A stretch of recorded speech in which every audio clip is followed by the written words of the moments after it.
di dalam hadirat Tuhan. Kita memuji nama Tuhan, amin. Sebab Dia Tuhan yang mulia, Dia Tuhan yang besar. Haleluya.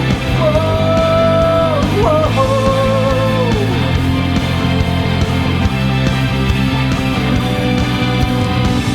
Terang-Mu yang telah ubah hidupku, Kau jadikan aku ciptaan baru. Ku angkat tanganku dan memuji-Mu. Hidupku tak sama sejak Kau ada, dan kini Engkaulah pusat segalanya. Kasih-Mu kan selalu cukup bagiku. Keagungan-Mu, kedahsyatan-Mu terpancar dari indahnya dunia. Segala yang ada telah Kau ciptakan, karya-Mu sungguh tiada taranya.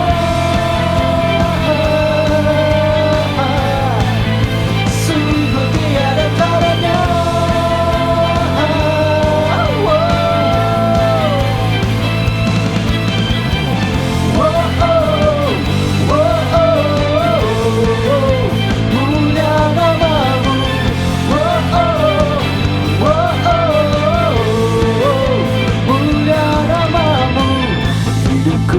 Sama sejak Kau ada, dan kini Engkaulah pusat segalanya. Kasih-Mu kan selalu cukup bagiku. Sama-sama katakan. Keagungan-Mu, kedahsyatan-Mu terpancar dari indahnya dunia. Segala yang ada telah Kau ciptakan, karya-Mu sungguh tiada taranya. Sungguh tiada taranya.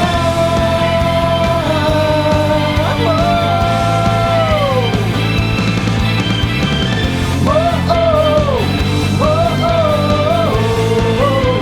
Mulia nama-Mu. Oh, oh, oh, oh. Mulia nama-Mu.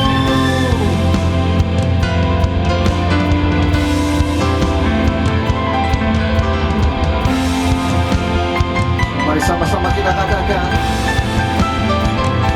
To God be the glory for the things He's done. To God be the glory for the things He's done.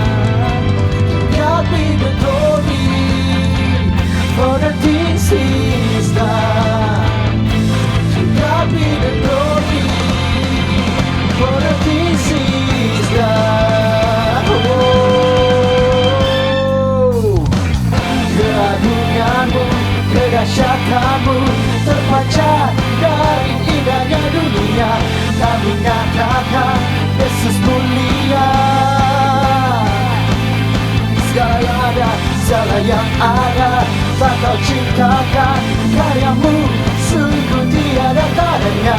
Kami nyatakan Yesus mulia.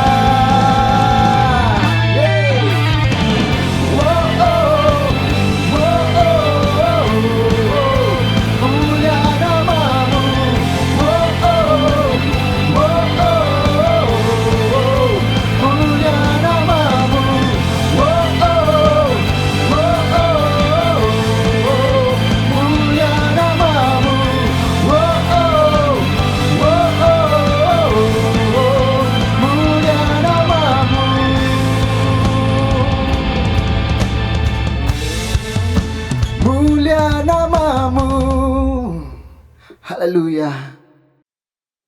Haleluya, haleluya. Mari sekali lagi kita masuk di dalam hadirat Tuhan. Mari kita sungguh-sungguh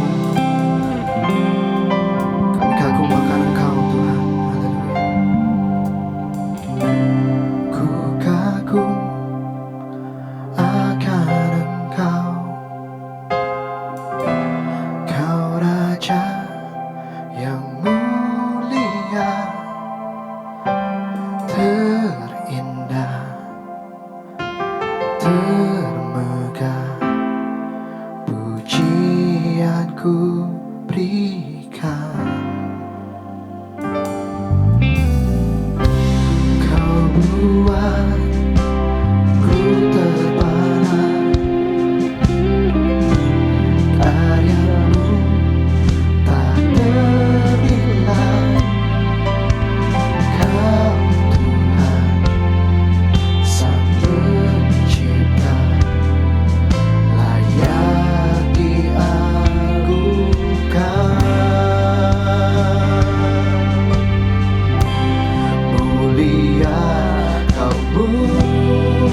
mulia, Kaulah Raja atas semesta. Izinkan ku mendekat, meninggikan seluruh bumi menyembah.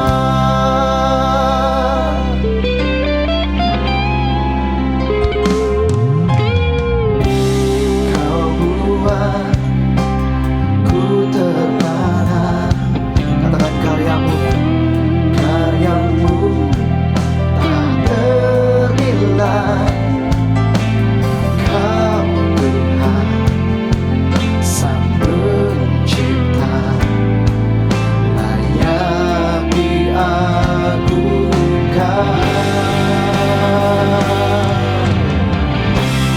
Mulia, Kau mulia, Kaulah Raja atas semesta.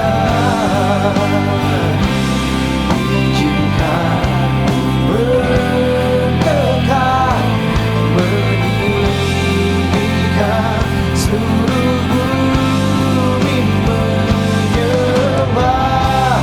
Mulia, Kau mulia, Kaulah Raja atas semesta. Izinkan ku mendekat, meninggikan seluruh bumi menyembah. Mulia, Kau mulia, Kaulah Raja atas semesta.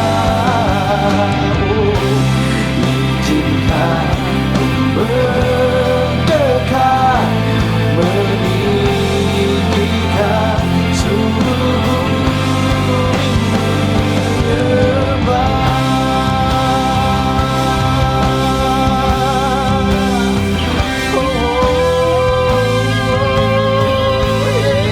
Yesus, mari sama-sama kita sembah Dia.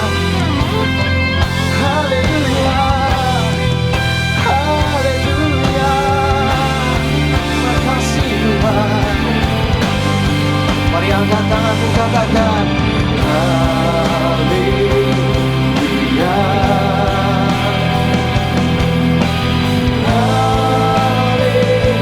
haleluya. Bagi anak domba yang duduk di tahta.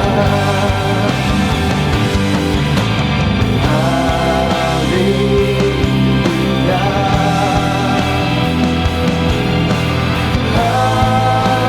haleluya. Bagi anak domba berkuasa selamanya. Mari kita bangkit berdiri sama-sama, katakan haleluya, haleluya. Oh, haleluya. Bagi anak domba, domba yang duduk di tahta. Oh, haleluya.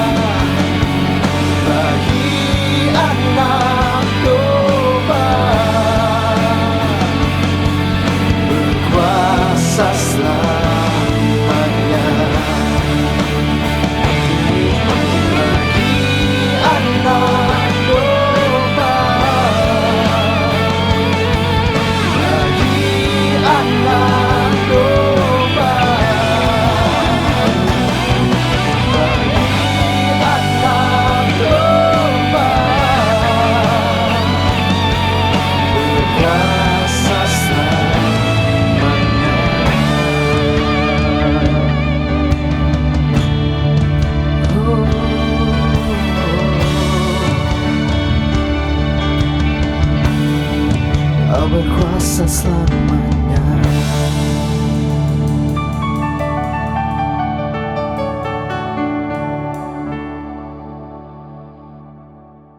Alvin Kurniawan. Terus tepuk tangan. Aduh. Oke. Teman-teman yang saya kasih dan seluruh teman-teman yang saya lihat di belakang sana, shalom semuanya. Jauh banget. Ya, sebelum kita bahas firman Tuhan, sama-sama kita boleh berdoa sekali lagi. Dan dimanapun juga yang di rumah, kita doa sama-sama. Hari ini tema yang dikasih ke saya cukup menarik untuk memaksimalkan potensi kita. Ya, jadi supaya setelah ini kita jadi orang makin baik, makin sukses, dan makin berkenan di hadapan Tuhan. Mari kita berdoa terlebih dahulu. Tuhan Yesus, kami serahkan pada hari ini, kami mohon perlindungan-Mu, kami minta pertolongan Roh Kudus. Tanpa Engkau kami tidak mampu berbuat apa-apa. Kami tahu kekuatan yang terbesar dalam hidup kami adalah ketika kami berada di dalam hadirat-Mu dan kuasa-Mu ada di dalam kami. Izinkan kami mengerti kehendak-Mu supaya hidup kami terarah dan efektif untuk melaksanakan kehendak-Mu. Tidak menyimpang ke kiri ke kanan, tetapi sungguh hidup kami boleh berkenan. Sampai akhirnya kami pulang, kami boleh dianggap sebagai hamba yang bertanggung jawab atas apapun yang Tuhan sudah investasikan, yang Tuhan sudah tanam ke dalam hidup setiap kami. Terima kasih Tuhan, Roh Kudus pimpin setiap kami, Roh Kudus pimpin anak-Mu, hamba-Mu di tempat ini, semuanya kami percaya, kami dalam kuasa-Mu, kami dalam kehendak-Mu, kami melakukan apa yang Kau inginkan. Buat pikiran kami selaras dengan pikiran-Mu, dan biar jalan-jalan kami sesuai dengan apa yang Kau inginkan untuk kami lakukan. Terima kasih Bapaknya, di dalam nama Yesus Kristus kami berdoa. Haleluya, kita sama-sama katakan. Amin. Shalom semuanya. Wow, semangat sekali. Semangat. Oke, hari ini sebuah tema yang dikasih untuk kita bahas hari ini adalah untuk memaksimalkan potensi kita. Dan saya punya sebuah tema kecil, yaitu tentang yang namanya bukan potensi, tetapi ability. Bedanya apa? Bedanya begini, potensi itu bahan mentah. Ability itu potensi yang sudah diolah. Lalu kemudian untuk menghasilkan sesuatu. Jadi yang namanya potensi itu tidak menghasilkan, teman-teman. Potensi itu cuma bahan mentahnya aja, gitu. Ketika kita menemukan sesuatu, misalnya, oh, aku bisa nyanyi loh, suaraku bagus. Terus Anda percaya diri bahwa Anda bisa menghasilkan sesuatu, Anda salah. Ada banyak orang lain yang mungkin potensinya nggak sebaik potensi yang Anda punya, tapi karena mereka mau latihan, potensi itu jadi ability. Dan ability itu yang menghasilkan sesuatu dalam kehidupan mereka. Jadi kita mau bahas dua hal ini supaya kita tidak keliru.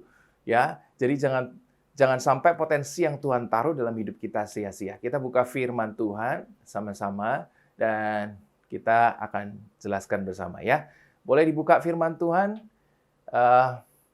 atau saya bacakan aja ya, biar cepat.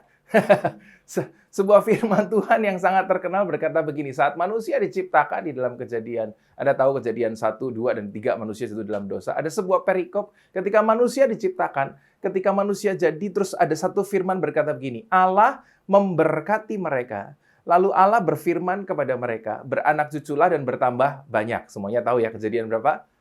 1, 20, 6, 27, dan seterusnya Anda baca. Allah memberkati mereka, lalu Allah berfirman kepada mereka, beranak cuculah dan bertambah banyaklah. Mari perhatikan sama-sama. Allah memberkati mereka, lalu Tuhan berfirman kepada manusia, beranak cuculah dan bertambah banyaklah. Be fruitful and multiply. Sekali lagi ya.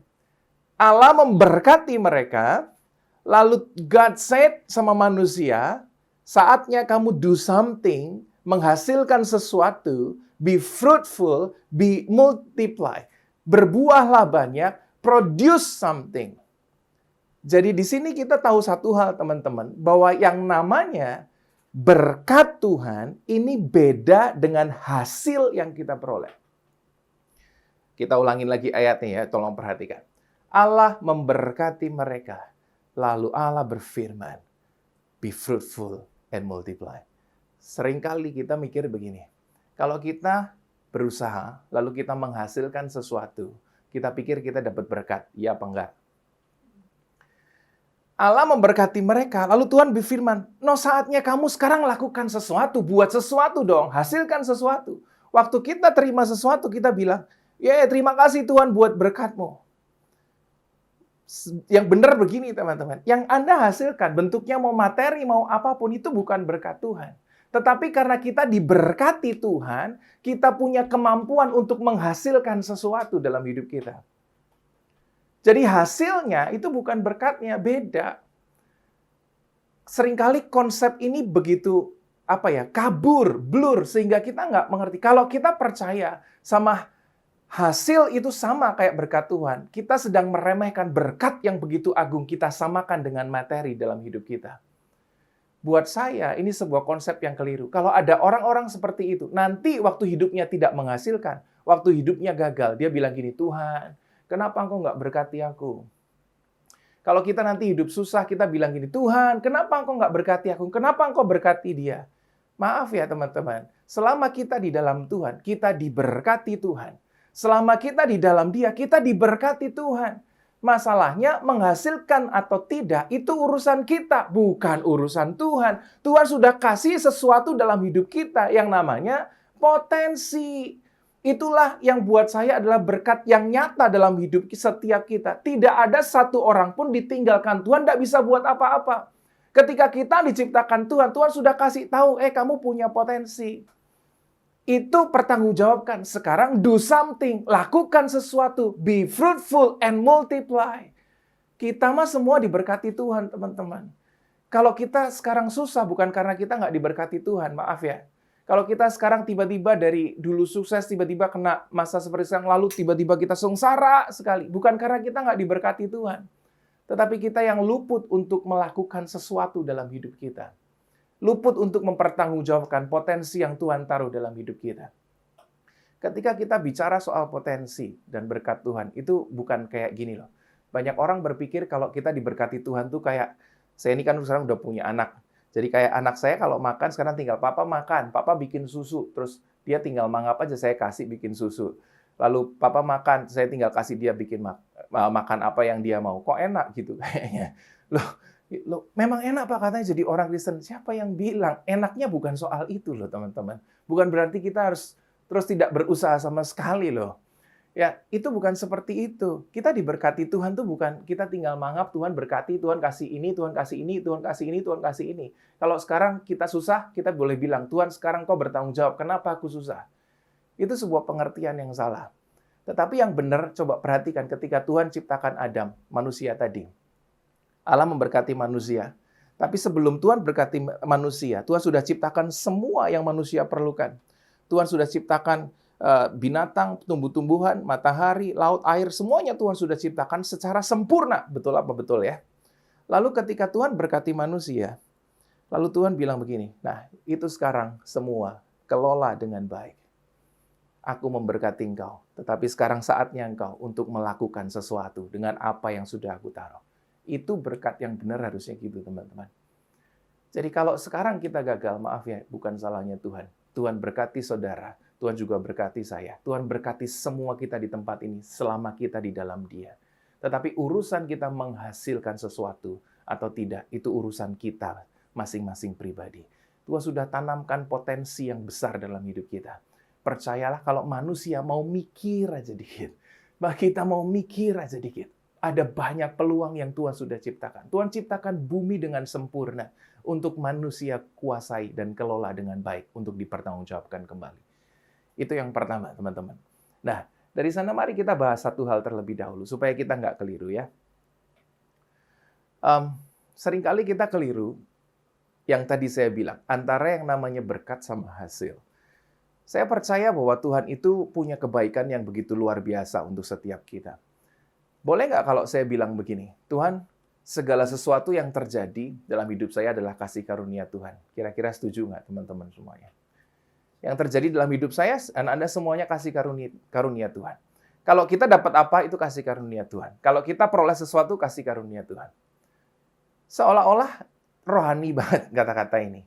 Tapi maaf, itu enggak benar loh. Coba kita lihat nih, kasih karunia itu apa? Kasih karunia adalah segala sesuatu yang Tuhan beri sekalipun kita tidak layak menerimanya. Ya apa ya? Ya kan?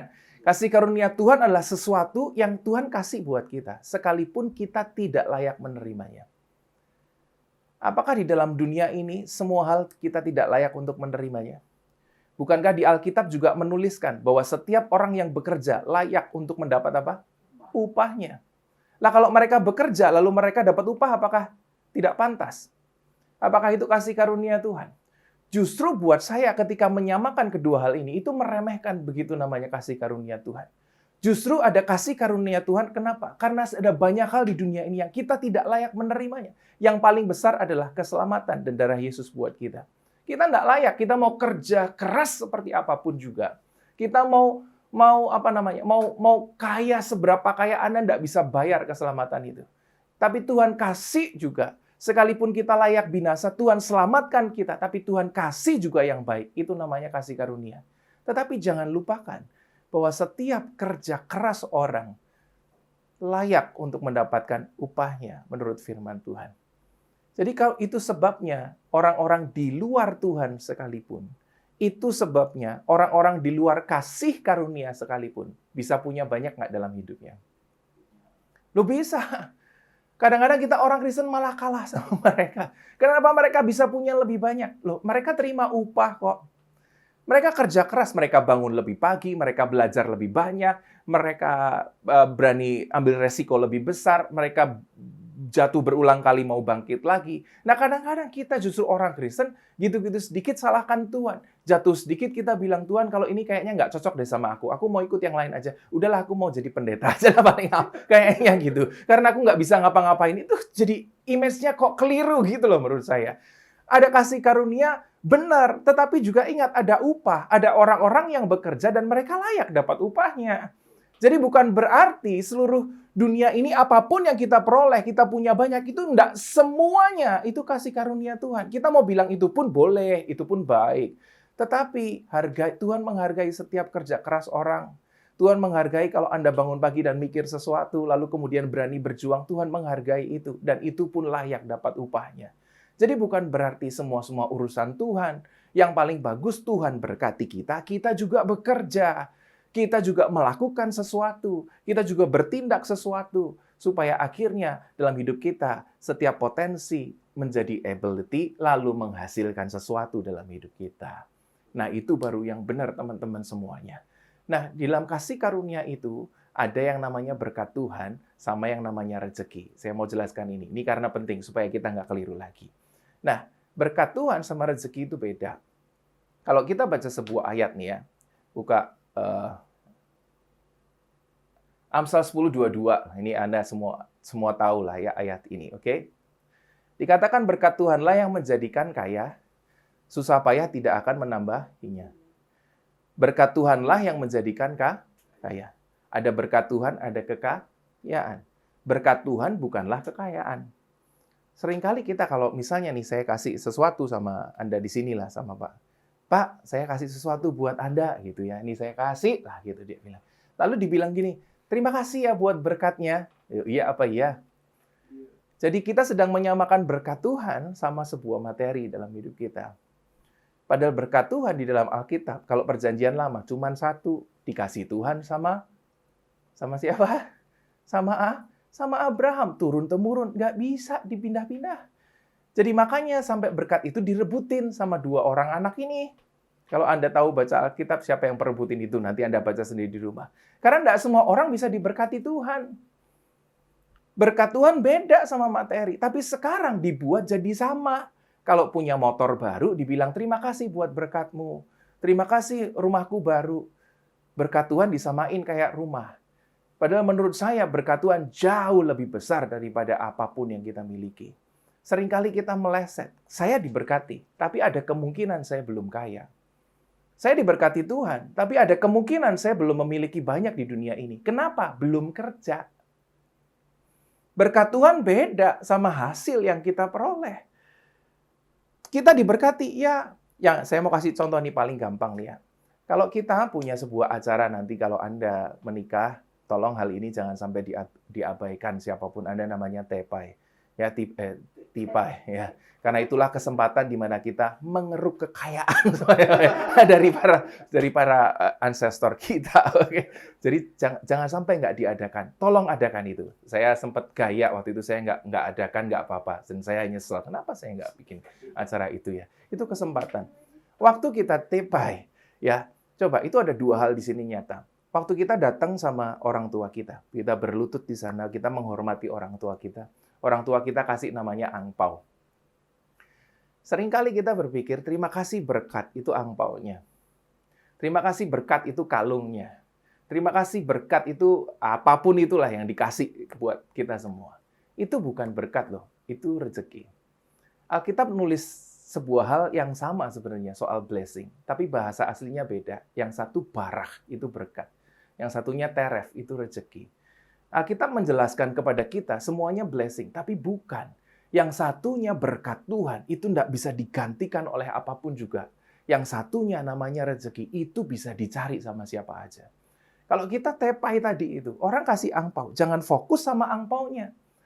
Fokus sama isinya, ya sama aja ya. Jangan fokus sama angpaunya, itu pun uang itu bisa hilang. Jangan fokus sama kalungnya, tapi fokuslah sama itu. Ketika orang tuamu bilang begini, diberkati keluargamu nanti. Kiranya keturunanmu diberkati. Yang rukun ya, punya banyak anak. Semoga Tuhan Allah semesta alam berkati keluargamu. Itu namanya berkat. Itu enggak bisa diganggu-gugat loh. Kalau uang bisa hilang, kalung tuh bisa digadek. Tapi berkat Tuhan, siapa yang dapat mengambilnya daripada hidup kita? Kenapa kita terlalu fokus sama yang namanya rezeki? Terus kita bilang, makasih buat berkatmu yang begitu besar. Oh, kalau aku kaya berarti berkat Tuhan. Belum tentu. Ngepet juga bisa kaya, bro. Jangan pikir semuanya berkat Tuhan. Orang-orang yang kaya raya itu nggak semuanya berkat Tuhan. Justru banyak orang sekarang yang menjual Tuhan demi kekayaan. Coba dipikir dengan baik. Kita nggak melulu harus terus kemudian, oh kalau aku dapat sesuatu, coba cek dulu loh. Buat saya lebih memilih saya di dalam berkat Tuhan. Saya lebih memilih untuk hidup terus di dalam berkat Tuhan. Sekalipun saya belum dapat banyak rezeki dalam hidup saya. Rezeki orang bisa ambil. Rezeki orang bisa curi. Tetapi berkat Tuhan, kemanapun kita pergi, bahkan tanah tandus pun kita kerjakan, akan menghasilkan sesuatu buat kita. Nah, itu yang bikin kita berbeda. Kita diberkati Tuhan. Kita dikasih potensi. Kita dikasih potensi yang begitu besar untuk kita kelola, teman-teman semuanya. Jangan lupa itu. Sebab kita selalu menuntut Tuhan, Tuhan berkati aku. Sejak dulu kita percaya sama nama Yesus Kristus. Kita diberkati Tuhan, siapapun Anda. Tetapi urusan untuk menghasilkan sesuatu, please, kerja. Please, kerjakan sesuatu yang Tuhan sudah kasih investasikan dalam hidupmu masing-masing. Contoh paling benar. Menurut kita semua bangsa paling diberkati siapa? Bangsa Indonesia. Haleluya. Bangsa paling diberkati menurut Alkitab adalah bangsa Israel. Oke, ketika Israel di padang gurun, ya, mereka diberkati Tuhan nggak? Oh, diberkati Tuhan. Tapi untuk makan, apa yang Tuhan katakan? Pagi-pagi benar, keluar dari kemahmu, kumpulkan mana untukmu dan keluargamu. Jadi menurut kita, ketika kita di dalam Tuhan, diberkati Tuhan, tinggal mangap aja, lalu Tuhan kasih. Ternyata tidak. Sekalipun kita diberkati Tuhan, Israel pun diberkati Tuhan. Tapi untuk makan, tetap keluar dong.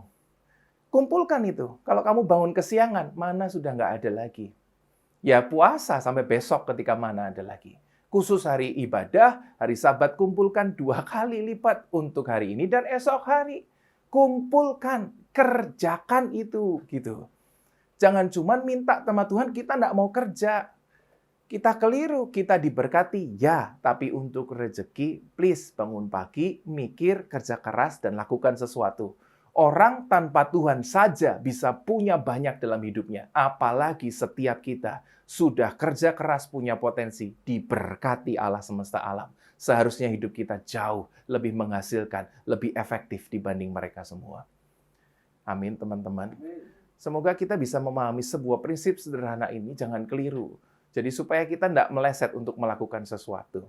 Di dalam media sosial kita bisa melihat banyak orang yang gagal, yang ketika mereka menemukan potensinya, ability-nya, bahkan orang-orang maaf ya, dengan tubuh yang tidak lengkap, disability tertentu, mereka bisa jadi orang-orang hebat.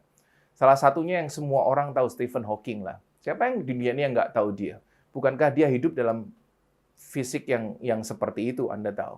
Tapi kenapa dia bisa berhasil? Kenapa dia bisa menemukan sesuatu yang begitu hebat dalam hidupnya, lalu berusaha? Sekalipun dia tidak percaya Tuhan. Seharusnya setiap kita, coba deh, ambil waktu 30 detik, 1 menit, renungkan terlebih dahulu apa yang Tuhan tanamkan kira-kira dalam hidup Anda.